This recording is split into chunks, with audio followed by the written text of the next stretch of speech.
c'est travail.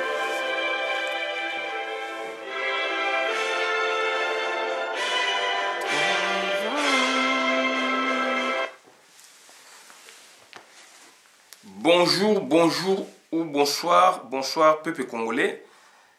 Bipai nyoso bozali kozwa biso. Tozali vraiment na plaisir na ndenge bozali kolanda biso. Toye pona kopesa ba information o etali mboka pe ya biso parce que situation ezali très compliquée. Lelo toye koloba mingi makambu etali ambassadeur criminel rwandais o azali na kata Kinshasa.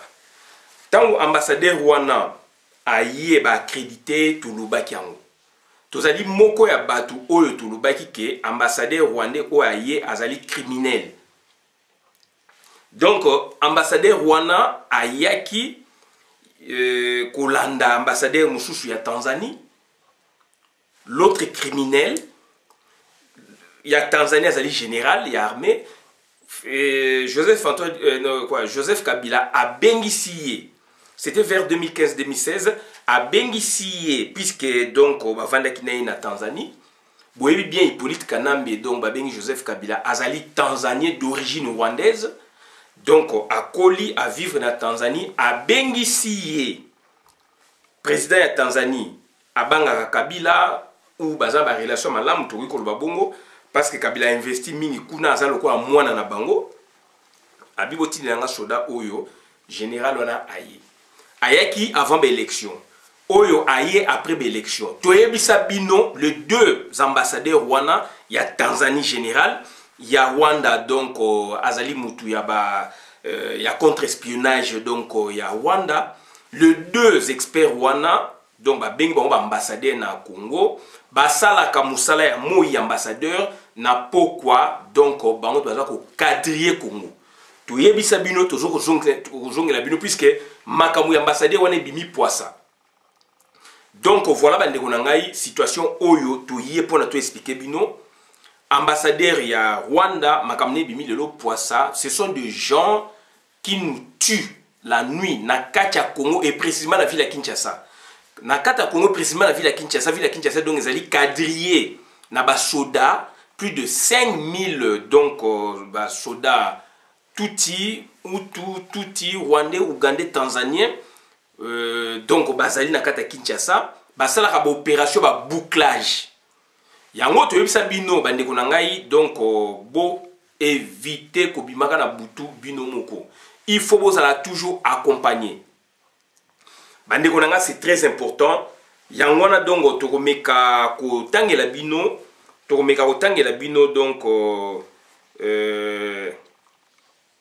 déclaration au peuple congolais sali pour ce que peuple congolais azali ko senga donc ambassadeur ya Rwanda wana azonga na mboka na bango. Bandeko nanga c'est très important. C'est très important parce que situation azali catastrophique.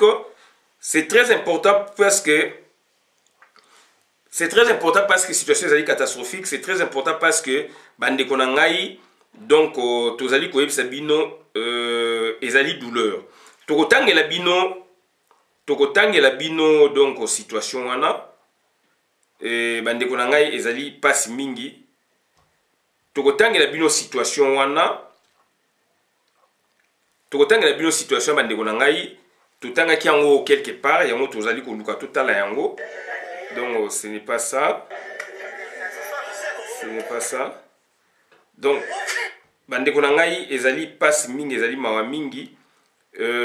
Donc ambassadeur wana azali ambassadeur oyo azali ko sala ko créer ba problème na kati ya Congo oyo ngai na yo azali ambassadeur oyo azali donc azwi misolo ya Congo na ngai na yo donc mutu azali ko pesa nani Hippolyte Kanambe basalaki misala wana surtout wa liboso tango Hippolyte Kanambe azalaki et lelo yo donc bandeko na ngai bazali ko jouir na ba privilège wana pona dongo ko détruire ba peuple congolais. Baebi que peuple congolais à tout moment situation ko basculer. Baebi yango baebi qu'à tout moment peuple là ko tomboka. D'où bango sko ba jouer na ba stratégie, ba tiasiko ba soda pona ba trakaka bat na butu. na moi azali ambassadeur na butu donc ça dit bazali ko violer souveraineté ya mboka na biso et na complicité donc ya Hippolyte Kanambe en premier et donc na Kabila donc en second lieu. Bandeko na ngai ezali passe mingi ezali mawa mingi, situation donc ezali très compliquée, situation ezali très compliquée ya mwana donc tozali ko sala effort ya ko expliquer peuple makambo ezali ko leka na Congo puisque ambassadeur ezali criminel né, abotama ezali criminel. Abomisi ba Rwandais ebele na Afrique du Sud place azalaki. Partout place alekaka atiaka ba dégâts. Donc aye na Congo pona ko tia dégâts.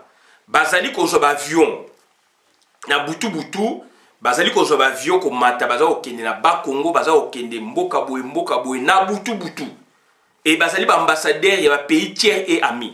Donc bandeko na ngai donc ezali passe mingi ezali mawa mingi ya ngwana situation oyo donc esengeli donc esengeli to lobela yango donc esengeli to lobela yango parce que confusion koti na kati ba institution gouvernement ilunga bazali ko lobela yango te ba gouvernement successif bazali ko lobela yango te et lelo yo makambo ya ambassadeur wana ebimi libanda et donc azali ko parler na makambo ya génocide au Rwanda basali na kata Congo et azali ko minimiser yango d'où peuple congolais ko amoni mais biso to yebsaka bino jene bande. Donc voilà donc bandeko na ngai yango no moni biso to sengi na bino il faut bozala donc aux aguets parce que batuana esengeli lobito bengana bango. Quel qu'en soit, n'est-ce pas, la relation diplomatique au égoïko yaka liboso, mais il faut te sentir tous à la prudence vis-à-vis de la pays au bas agressé biso. Donc, bandeko nanga ezali passe mingi, ezali mawa mingi. Donc, esengeli to travailler d'arrache-pied parce que situation ezali donc compliquée, situation ezali catastrophique et bandeko nanga ezali mawa mingi. Comment expliquer aux alliés ambassadeurs où il y a un mboka ya batu na cadre diplomatique au comme qu'on s'immisce dans l'affaire intérieure ya mboka wana et personne n'en parle puisque bazali na couverture banani bazali na couverture donc il y a pouvoir où ils allaient en place ezali pouvoir ya ndeko na bango ezali pouvoir na bisote ezali pouvoir ya ngai na ote ndeko donc c'est à dire pouvoir wana esengeli ko détruire yango. Pouvoir wana bandeko nanga esengeli ko détruire yango parce que ezali pouvoir yamabe. Ndeko nangai yangwana ezali ko mema confusion na mboka na biso et memi pe confusion ezali pouvoir oyo donc ebebisi mboka ezali pe ko bebisa mboka ezali pouvoir oyo ezali na complicité na baloki ya Congo puisque ezali pouvoir et outil donc na bolingo ya peuple congolais te ezali pouvoir oyo et outil na légitimation ya peuple congolais te ezali pouvoir oyo ndeko na ngai ezali pouvoir donc ya moyibi ezali pouvoir oyo s'imposer na mboka na biso na lolenge oyo ezali ko s'imposer ya ngwana ndeko na ngai tozali ko senga na yo il faut zala yangele.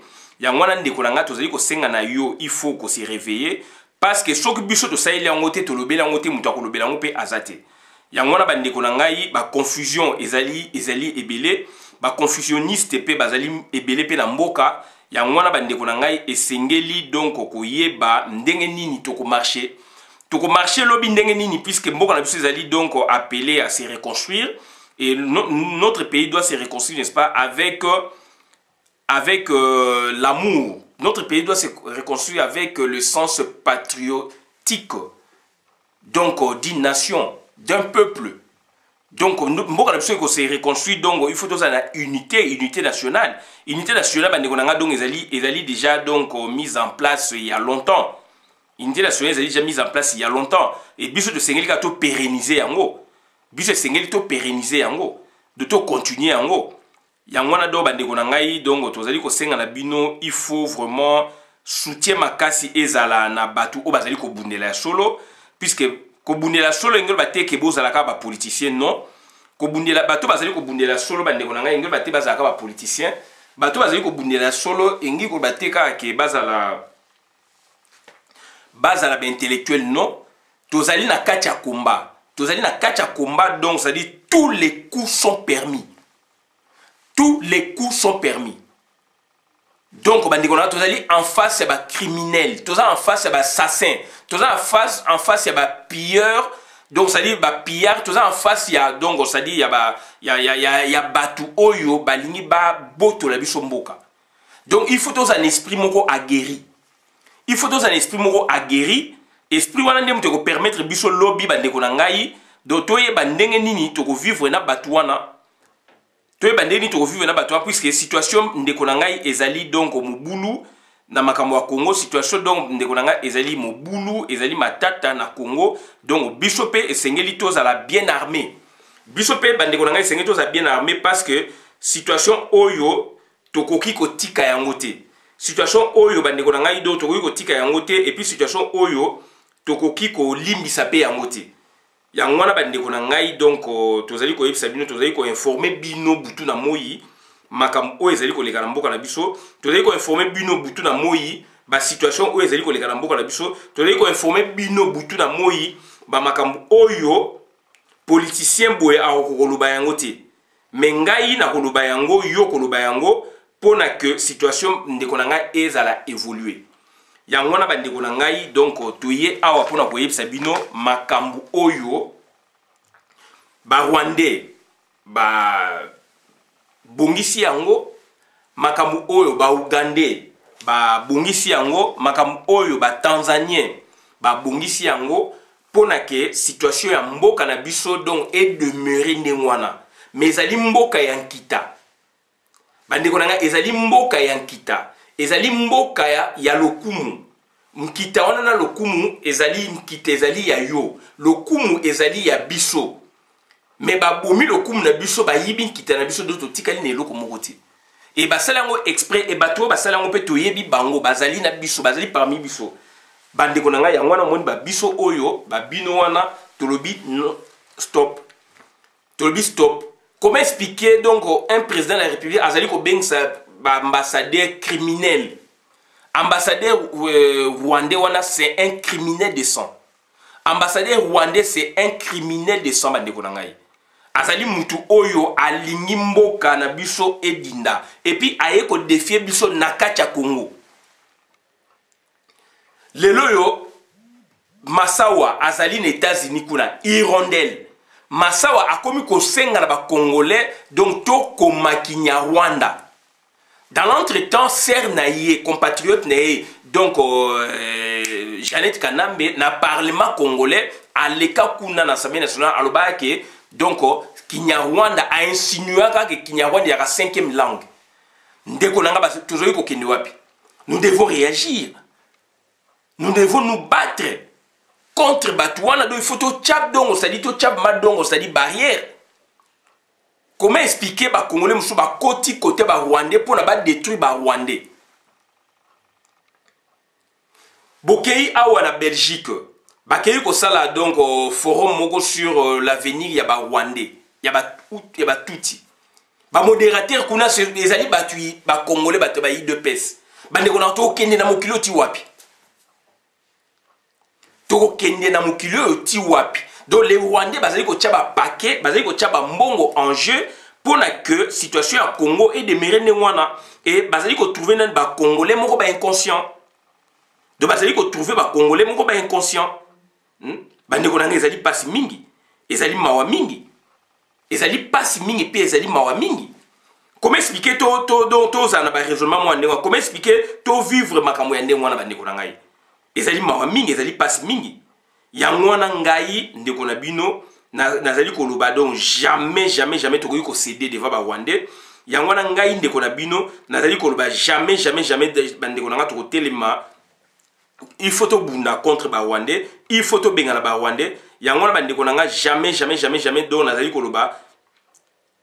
Yango na bandeko na nga nazali koloba jamais donc tokoki ko accepter te ba Rwandais ba ya ba lekela biso. Yango na bandeko na ngai esengeli to bunda ya solo esengeli to zala ensemble esengeli to vivre makambo ensemble et puis to sala donc ba idée ya malamu pona to ebandeni ko reconstruire mboka na biso lobi lobi donc bandeko na ngai ezali pasi mingi ezali mawa mingi situation donc ezali ko se dégrader donc du jour au lendemain du jour au lendemain de situation ezali ko beba donc mboka na biso donc eza sous la valeur te voilà na retrouver article yango yo na otangela bino un Rwandais un criminel né abotama donc na génétique na bango donc na ADN na bango ya famille na ye baza ba criminel ambassadeur oyo accueil actualité RDC Rwanda. Ils n'ont pas le pouvoir de me faire partie. Vincent Karega.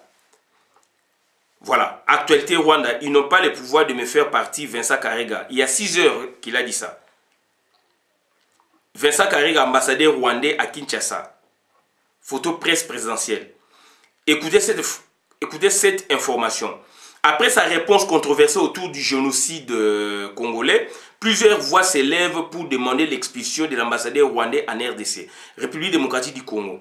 Si pour Martin Fayulu, l'ambassadeur rwandais Vincent Karega doit être purement et simplement expulsé de la RDC à cause de sa négation systémique du génocide congolais qui est inacceptable, la Lucha et Fimbi promettent quant à eux des manifestations pour exiger sans condition son expulsion. Pour l'ambassadeur rwandais en RDC, tous ces Congolais ne peuvent pas exiger son expulsion car ils n'en ont pas le pouvoir. Ils n'ont pas le pouvoir de me faire partir. J'ai présenté mes lettres de créance à un gouvernement. Si ce gouvernement trouve qu'il y a des arguments solides, déclare-t-il haut et fort dans une interview accordée à Jeune Afrique avant d'ajouter. Je n'ai pas nié qu'il y ait eu massacre. Ce que j'ai dit, c'est qu'il fallait être précis dans les faits. Le tweet auquel je réagissais mentionnait 6 villages brûlés, disait qu'il y avait eu 1100 morts et accusait l'armée rwandaise. Mais à l'époque, il y avait aussi le FARDC, les forces armées congolaises, le Burundi, l'Angola, l'Ouganda, les miliciens Maï-Maï. Alors pourquoi cibler le Rwanda? Est-ce de la propagande, de la rwandophobie? Je représente mon pays ici et je ne pouvais pas laisser passer une telle accusation. Explique-t-il. Il faut dire que la réaction de l'ambassadeur rwandais en poste RDC n'a pas été admise par un bon nombre de Congolais. D'aucuns estiment que cette réaction de Vincent Karega est une insulte en mémoire des victimes du génocide congolais. Joël Meza Nzouzi. Donc voilà, donc ça dit tant na landi yango moni na baki no il faut ça la vidéo puisque nazali moko ya batu. Na bina zanga moko mutali bosote mais nazali moko ya batu oyo tant ba nommer Tolobi. Tolobi c'est monsieur, c'est un criminel. Donc soko moni muto ba komi koloba bodo nazali coincé dans ce schéma il est coincé. Yango na bandeko na ngai tozali ko senga na bino ma bolingo eza na kati na bino tozali ko senga na bino dongo il faut tozala attentionner na makambo ezali ko leka na mboka na biso ezali mboka lokumu mboka na biso ezali mboka oyo batu esengeli bazala na kimia mboka na biso ezali mboka oyo batu basengeli ba vivre aussi na bandeko mosusu ya monde oyo ba ko respecter mibeko na biso. Mibeko na biso ezali mibeko te ezalake donc mibeko moko donc anti donc humain non donc ezali mibeko moko donc mibeko moko ya batu oyo esengeli ba vivre en symbiose mais du moins ba respecter mibeko na biso.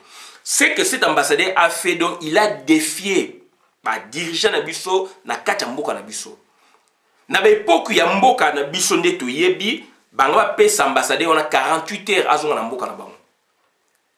Bien sûr, il représente État na bango, mais est-ce que Essengela qui a réagi par la voie de presse? Ça, c'est nous défier. Je pense que Salama on avait écrit. À akomeli bango donc voilà ministère ya tutelle puisque azana kata maboka Congo akokomela donc ayebi bayebi ba procédure ndenge zalaka mais là maintenant azali ko défier ezali ko leka na voix de presse alors que mboka na ye ekangi mboka na biso soki tozali ba normaux on avait des choix soit maintenir nos relations comme on le fait là avec prudence soit donc c'est-à-dire rompre toute relation diplomatique avec nos agresseurs jusqu'à nouvel ordre. Jusqu'à nouvel ordre, nous avons une relation diplomatique. Balandi voit où est balanda, mais voilà maintenant, messieurs, on a commis que défier biso na katambo kana biso. Puisqu'il y a que boza na pouvoir te. Tant que le peuple a pouvoir a commis le gouvernement, non, il faut en na sens musu do azolo belende bato baza na kata gouvernement baza na pouvoir te. Puisque mutache wana bengso ezali ndeko na ye politique kanambe. Et yé musala zali ko sa na Congo ezali sabotage. Bazali ko saboter mboka na biso butu na moi. Ce sont des criminels. Batuming bazali ko bunga na Congo, bazali ko boma bango na Congo. Donc ezali deux ambassadeurs, j'en ai parlé il y a longtemps. Ambassadeur il y a Tanzanie, un général, na butu azali ko sala donc ba bouclage, bazali ko boma batu. Donc et puis deuxièmement ambassadeur Oyo Karega donc ya Rwanda. Deux ambassadeurs to ciblé bango puisque Hippolyte Kanambe azali rwandais mais abotami entre guillemets et puis à Koli donc c'est-à-dire na Tanzanie. Donc azali tanzanien d'origine donc rwandaise. Azali entre les deux. Il mise beaucoup sur la Tanzanie que le Rwanda. Puisque na Rwanda kuna babangaka Rwanda kuna oligarchie moko ezali wana o ezali créé donc autour ya Paul Kagame. Donc soki bango bauti na Congo ba yibi mbongo ba kei kuna puisque Rwanda ezali neti terre na bango promise. So ba yiba zonga na Rwanda kuna groupe wana ba koyi ko boma bango. Puisque bango ba yibi mbongo ebele ba olinga kuna bazalo kwa ba dominant. Donc groupe ezali kuna ope ba zumbongo na kati ya pouvoir ya Kagame ba kolinga bango te. D'où ils préfèrent investir mbongo mingi na Tanzanie et ou ailleurs. Donc Rwanda tikali ka référence ces mboka ba papa na bango. Voilà. Et puis Rwanda peut monter ses pouvoirs et sa Tanzanie. Donc voilà un peu bandeko nanga makamoto ngoto lo badongo ambassadeur wana azali criminel place na sengeli donc ba expulser azonga na mboka na bango. Azonga na mboka na bango akile kosala ba désordre azolo bawana ba bujo bazwa ko lobana akile kosala ngona mboka ya tata na ina mama na ye. Kinshasa za mboka tata na mama na ye. C'est criminel né d'ambassadeur rwandais en RDC. Donc mboka wana donc il a des missions et des objectifs à atteindre. Donc mboka wana Congo ezali mboka tata na ete na mama na ete. Ezali mboka ya tata Hippolyte Kanambe ete na mama Hippolyte Kanambe ete. Ezali mboka ya tata ya Zoete na mama ya Zoete. Ezali mboka do ya tata ya Jeannette Kanambe ete, tata mwasi na bango et puis donc ya mama na ete ya tata na ete. Donc mboka wana ezali ya ba Congolais authentique et il faut to battre la mboka na biso. Donc tu ko kota na ba jeu o bango bazali ko sala te puisque bazali batu oyo balingi mboka na biso nde ekufa. Bandeko na ngai nazali ko senga na biso nyonso wana tozali na kati biso nyonso na bingape j'en fais partie tozali na kata Congo to sali tu to bima biso nyonso tout to tika makambo ezo sama na mboka biso tout to zala niveau moko supposons que élevé to matali colonne tozali neti na rond-point donc bani tozali neti wapi monga fula non donc tout ça biso tout tozali ko likolo ya Sozacom exemple total makambo ezo ko sala manase ndeko nango ko réagir ndeko nango ko ba c'est pas possible mais soto kiti na se et si comme moko na bato bazali ko gouverner mboka na ba allié na bango ba partenaire na bango donc batu mingi ba ko mona makambo ezali malamu. Donc l'habitude à la force d'habitude même à l'inhabituel. Mais surtout c'est levé automatique comme na likolo na bineti na immeuble Sozacom. C'est izai to za likolo to kotala skoma kama ezo lekana se to kolela batu mingi ba olinga te bazonga suna Kinshasa. Mboka na biso donc ça dit ezali susu mboka te. ezali susu donc mboka te donc ça ezali korépondre sur na critère te oyo esengeli mboka ezala ezali susu korépondre na critère te oyo esengeli bato bavivre ezali susu mboka te yango wana bandeko na ngai nazali kosenga na bino donc il faut mentalité changer sens élevé à patriotisme et quota c'est là où donc nous comprendrions que donc mboka na biso eza na problème mboka na Congo eza malade Congo ezali malade Hippolyte Kanambe azali kobenga ba criminel soit disant ba ambassadeurs sont des criminels pour na baya ba bebisa mboka oyo ndenge lolenge ya bebisi mais yonde kozo kotela ye ozo bengi China Rambo yonde kozo kotela ye makambo ambassadeur olobi ezali malamu yo congolais yo na Rwanda soko sali ba déclaration bo kumisi donc ambassadeur moko ya pays tiers et ami ya Rwanda et qui a critiqué situation à Rwanda nakati ya Rwanda ambassadeur ba ko expulser ye yo congolais soko sala attitude ya nakati ya Rwanda ba ko boma yo mais yo oza ko permettre ko ndima o ezali ko salama nakati ya Congo na ba étranger na ba chinois mabe ba pakistanais mabe ba burundais mabe ba rwandais mabe ba ougandais mabe ba tanzaniens mabe lelo irondel abimisi face na ye Masawa Katabana so Katabana donc Masawa donc alakisi que azalaka rwandaise a extériorisé donc intime conviction na ye alobi on a se à moto donc ça dit na subconscience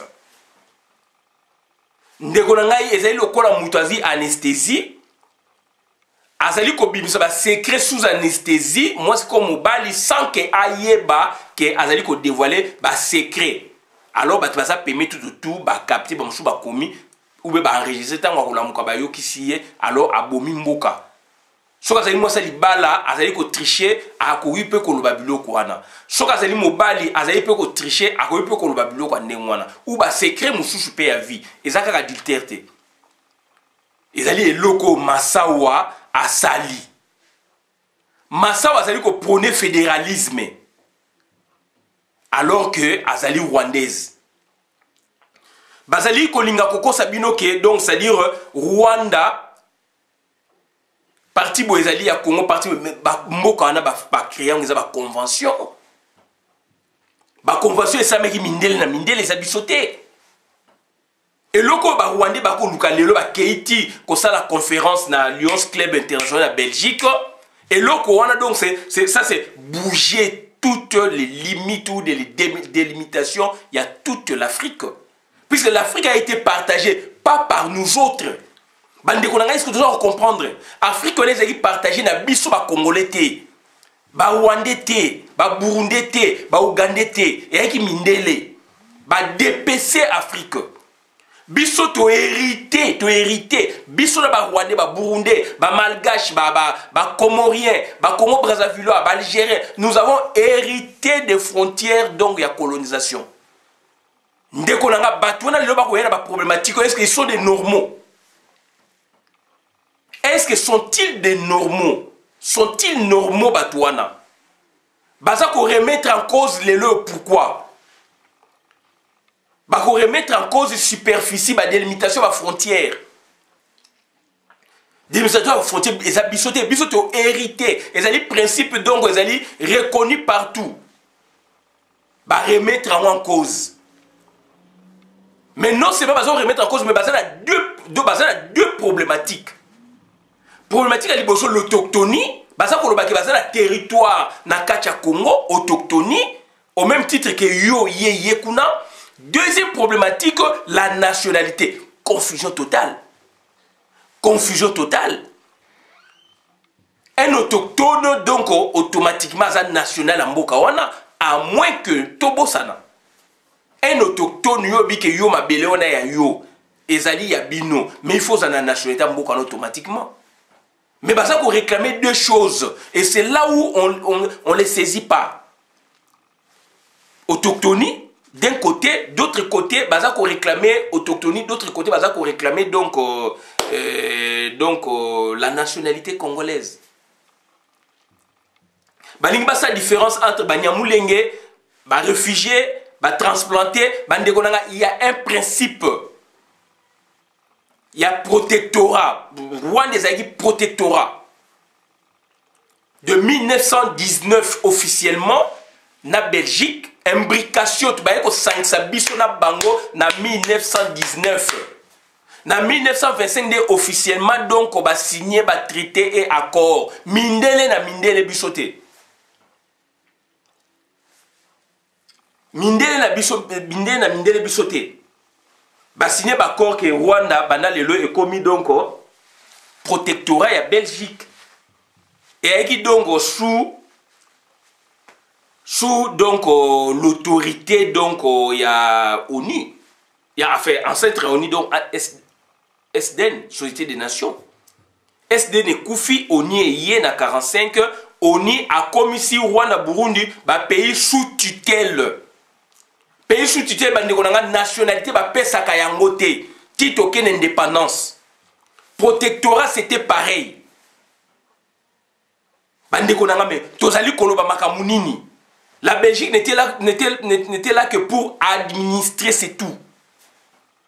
Donc, comme il y a une distinction, il y a des réfugiés, des transplantés. Principe ezali universellement connu, il y a une nationalité, puisque il y a un protectorat, et puis il y a sous tutelle.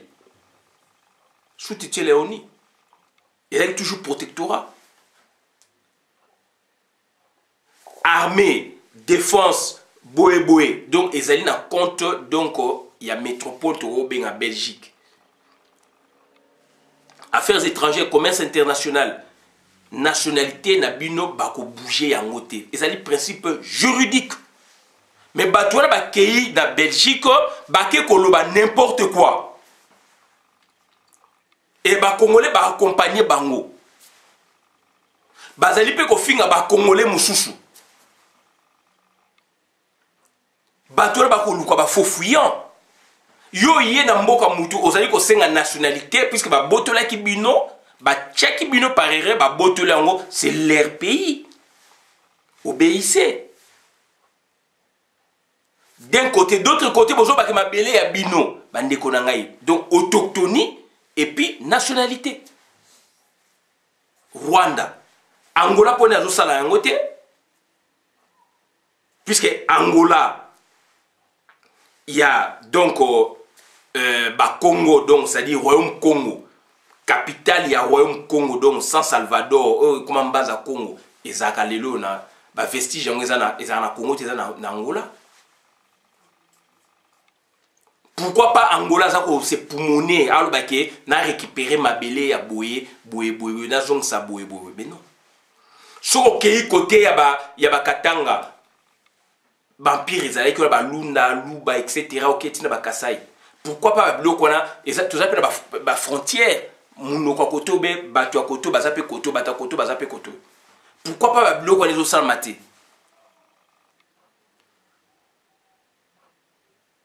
Ok, na Centrafrique. Bangala baza koto bangwani bamsu bazali koto. Pourquoi pas ba linga ba réunifier le qu'on a ti. Bande ko na to za quand même conscient.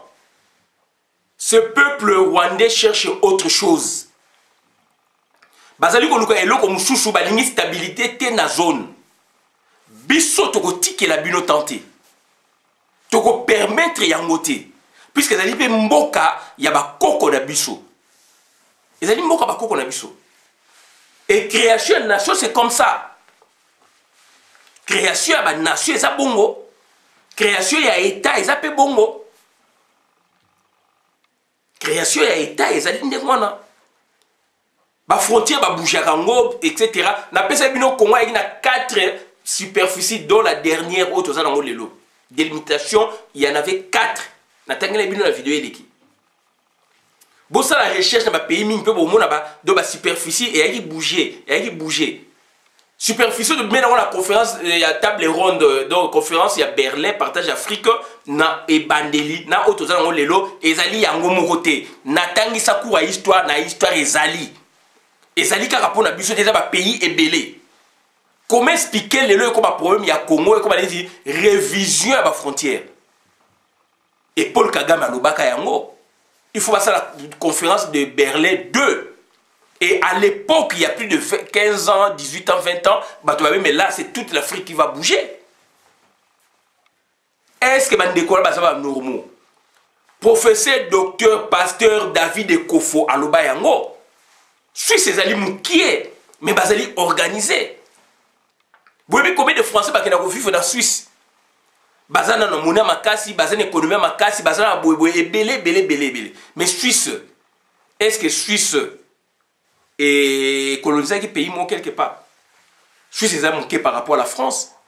Bazana ko se suffire na mboka na bangwana. Bazana ko envier baningate. Et vous permettez, vous, les Congolais, d'accompagner Batouana.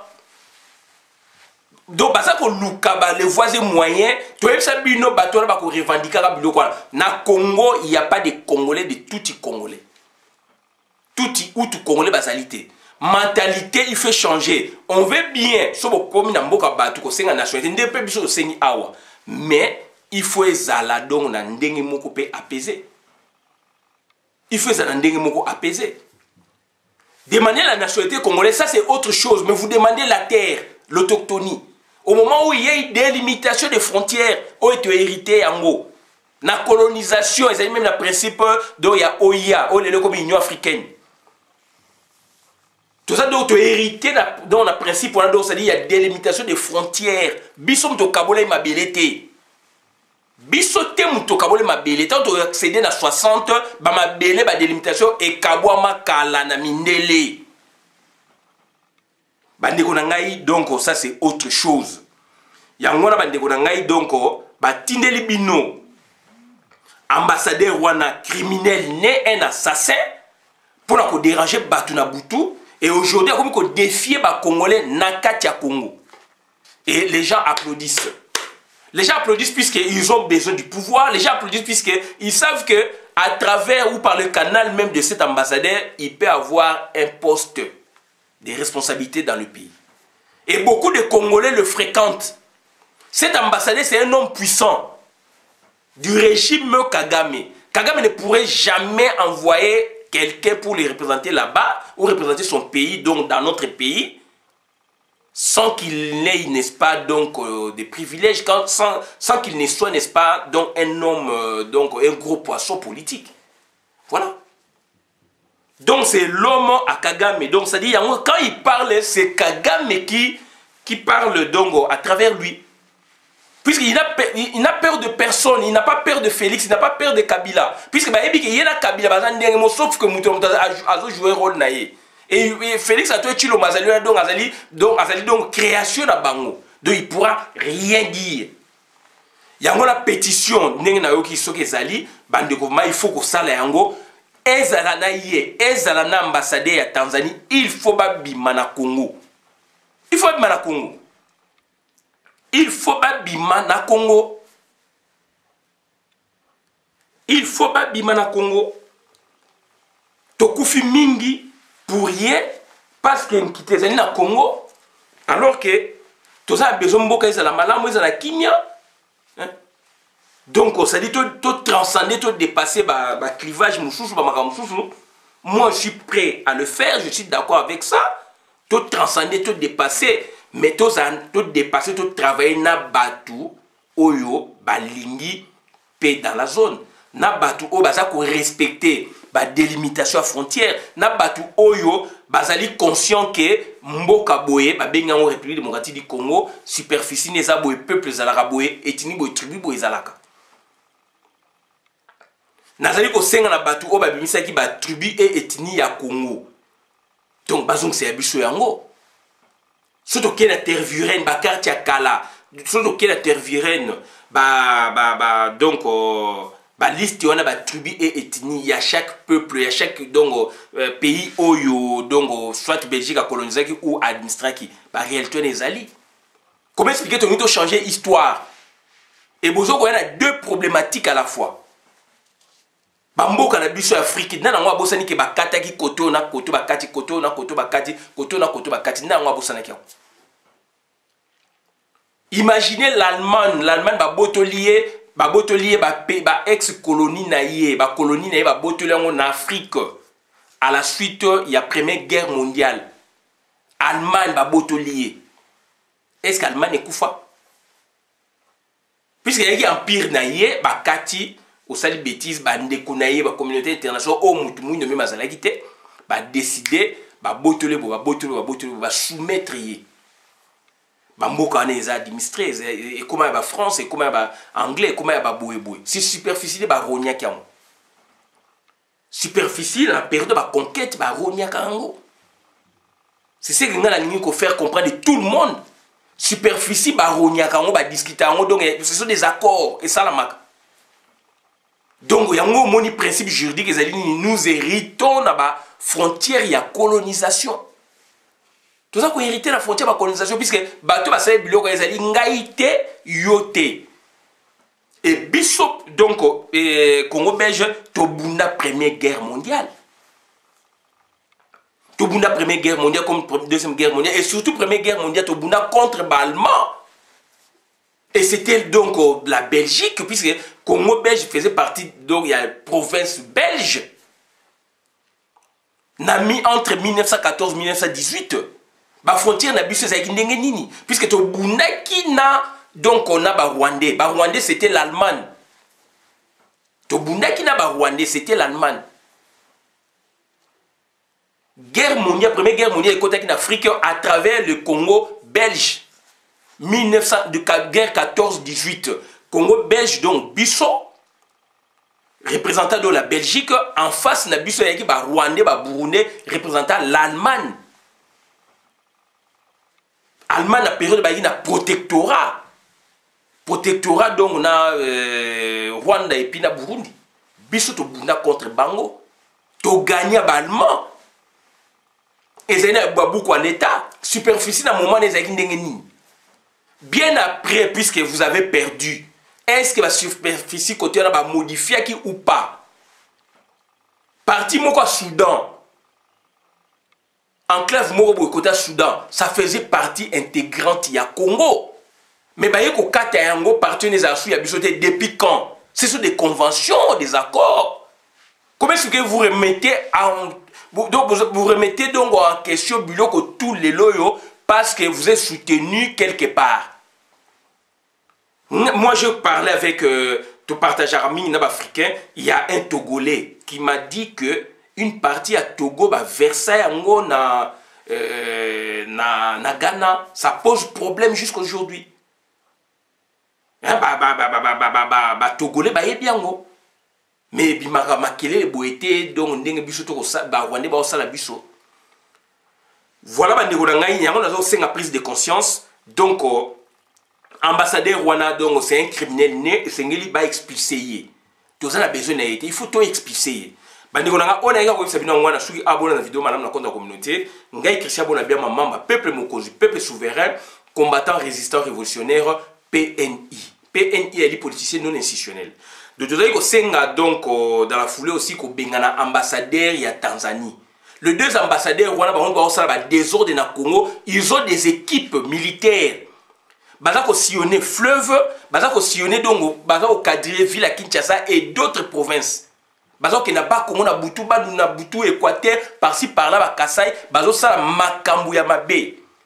Et au Bakisi sous na ba soda rwandais au bazali donc na chaîne à commandement donc na armée na police. Et les deux ambassadeurs là sont venus pour nous tuer chez nous. Et aujourd'hui donc le monsieur là donc nous a défié. Yango na bandeko na ngai na sengi na bino donc to landa vidéo malam na compte la communauté to kabola yango et bandeko na ngai ezali passe mingi. Et aujourd'hui il y a Massawa qui nous défie.